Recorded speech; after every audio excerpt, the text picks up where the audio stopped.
Bosman Mardigu atau Mardigu Wowik Prasantyo diterpa isu perselingkuhan. Isu ini merebak di media sosial. Mardigu dikabarkan berselingkuh dengan wanita bernama Destaza Hidayat.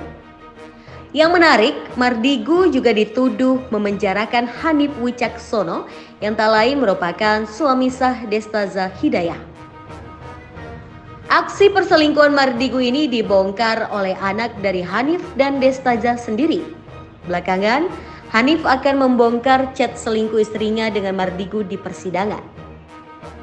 Diketahui sidang pembacaan dakwaan terhadap M. Hanif Wicaksono di Pengadilan Negeri Jakarta Pusat pada Senin 19 Februari 2024 menyoroti sorotan publik karena kasusnya yang memancing kontroversi. Dituding melanggar Undang-Undang Informasi dan Transaksi Elektronik atau UU ITE, Hanif didakwa atas penyebaran informasi yang diduga merendahkan dengan memanfaatkan data pribadi. Jaksa Penuntut Umum atau JPU menyebutkan bahwa dakwaan tersebut bermula dari dugaan pemanfaatan kartu tanda penduduk atau KTP Bosman Mardigu terkait informasi COVID-19. Insiden ini dipicu oleh dugaan perselingkuhan antara istri Hanif dengan Bosman Mardigu. Hanif dalam upaya balas dendam diduga menyebarkan KTP Bosman kepada teman-temannya dengan narasi perselingkuhan tersebut.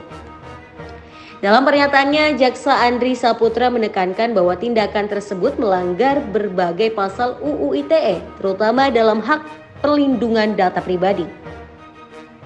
Meskipun Hanif membantah dakwaan tersebut, dia berencana untuk melakukan eksepsi dalam sidang berikutnya.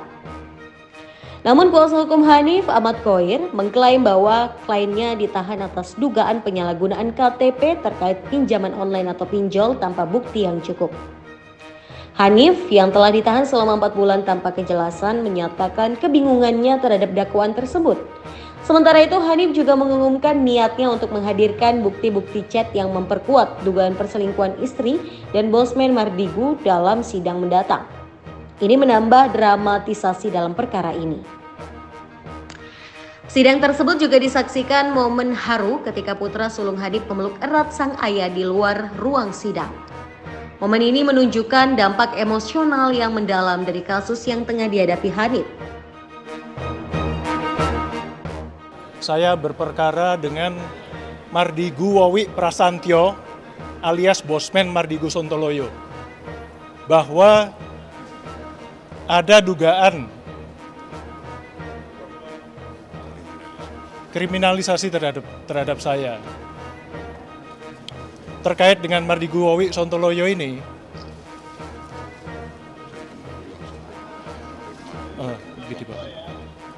ada dugaan perselingkuhan dan perzinahan, yang mana mereka itu sebenarnya sudah digerebek 2 kali. Yang pertama, Wowi ini sudah digerebek oleh istrinya sendiri, yang itu menyebabkan perceraian dari sisi Wowi dan dari sisi saya. Dari sisi saya sebenarnya masih belum, saya masih belum ingkrah. Ya.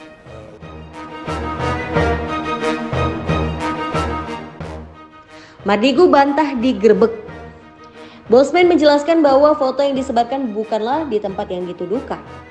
Bosman menegaskan bahwa berita yang disebar merupakan fitnahan yang ditujukan kepadanya. Bahkan Bosman tidak berada di tempat seperti berita yang tersebar di media sosial hasil fitnahnya. Selain itu, Bosman juga menjelaskan bahwa fitnah itu dirangkai lalu dikirimkan ke media sosial untuk disebar. Dalam pesan singkatnya, Bosman juga menyampaikan foto dari pihak yang menyebar fitnah terhadapnya yang disebutkan bernama Hanif Wicaksono.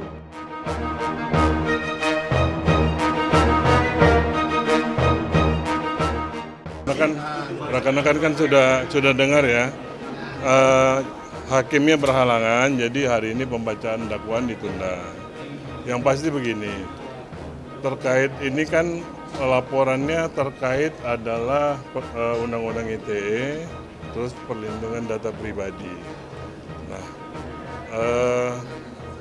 yang diduga ada kaitannya dengan pinjaman online. Nah, kita sampai sekarang ini belum bisa menyimpulkan apa-apa karena berkas juga kita belum terima. Dakwaan belum dibacakan. Jadi sementara mungkin statement kami ini. Jadi kalau memang supaya terang benderang nanti setelah tanggal 19 ya. Setelah tanggal 19 kami juga udah dapat berkas, dakwaannya seperti apa, mungkin nanti kami bisa memberikan klarifikasi lebih lanjut. Sementara itu ya. Untuk laporan polisi sendiri Bang, mungkin sejak kapan sih dilaporkan dan penahanannya kapan? Laporan polisi itu kalau nggak salah saya September ya. Tapi begini ya, sebelumnya itu udah ada dilaporkan dengan alat bukti yang sama ya, di unit yang sama juga terkait pencemaran nama baik. Terus tiba-tiba ada laporan tersendiri dan tiba-tiba tanpa adanya klarifikasi dan pemanggilan, tiba-tiba klien kita ditangkap dan ditahan. Gitu loh. Awalnya mau ditangkap, cuma karena kita kooperatif, kita datang, tapi setelah diperiksa nggak pulang. Intinya begitu. Jadi nih ya, ini kesempatan sebenarnya, kesempatan untuk membongkar semuanya, untuk menguak semua cerita soal perselingkuhan kah, persoalan pinjol kah, konon katanya dan seterusnya, itu nanti ada di persidangan ini. Karena pasti akan ada kejutan-kejutan. Betul. Itu yang bisa kita janjikan. Klien Bapak kan mengatakan bahwa ini terjadi karena perselingkuhan. Ya. Jadi benar dong? Dugaannya perselingkuhan. Makanya nanti harapan kita tentu setelah persidangan lanjutannya akan kita lihat nanti. Kita akan bongkar semuanya, kita akan buka semuanya. Begini ya. Kan ini terkait ada chatting yang dugaannya ada chatting perselingkuhan. Tentunya kan ini sekarang menjadi bukti di persidangan. Nanti pada saat pembuktian akan terang benderang seperti apa. Intinya seperti itu. Mungkin statement dari kami cukup sekian. Ya, mohon maaf ya. Bang, mungkin pembelaan dari pihak abang sendiri apa sih dengan adanya laporan ini? Ya, dakwaan aja belum kita dibacakan ya. Jadi Dakwaannya terlalu belum. dini ya, Tunggu terlalu dulu. dini. Tunggu dulu dakwaannya, kita mau lihat dulu. Jaksa itu mendakwa apa dulu? Iya. Dengan jaksa mendakwa kita akan lihat nanti. Pembelaannya belum, ya gitu. Tapi percayalah, kita akan berikan yang terbaik buat klien kita, buat Hanif. Pasti. Uniknya ini kan undang-undang ITE. Iya. Yang saya tahu biasanya pasal hukumannya itu 25 tahun terus bisa ditahan. Ini undang-undangnya PDP yang dikenakan di sini. PDP. Iya, penggunaan data pribadi di atas 5 tahun. Gini ya, pasal 32 Junto 48 itu ancaman pidananya itu 8 tahun. Jadi kewenangan penyidik itu untuk menahan. Tapi terkait yang kemudian ada dibutuhkan dan anaknya sendiri katanya dapat ancaman, mungkin seperti apa sih, ada perhitungan hukum nggak sih Bang? Sebenarnya kan kita udah lapor ke KPAI juga sebelum kejadian itu. Ya kita berharap bisa diselesaikan. Ya. Nah intinya gini, makanya saya bilang karena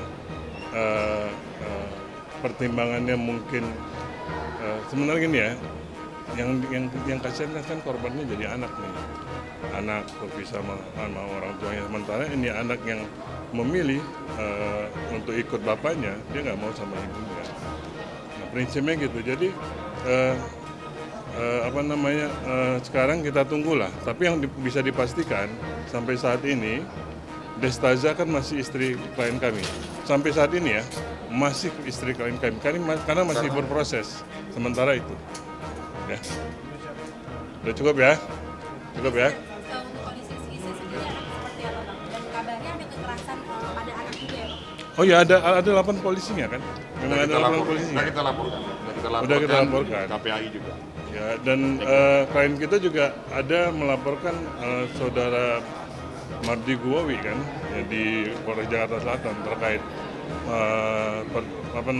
pasal 317. Mungkin ada ini nggak sih Bang, rencana pemanggilan untuk laporan ini?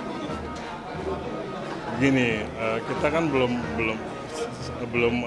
sekarang ini masih tahap lidik ya, tahap lidik. Jadi nanti kita koordinasi lagi sudah perkembangan seperti apa. Karena kita lagi fokus di persidangan ini sebenarnya. Ya. Intinya begitu. Udah cukup ya? Balik kapan Bang? Ya, Tanggal 19. tanggal 19.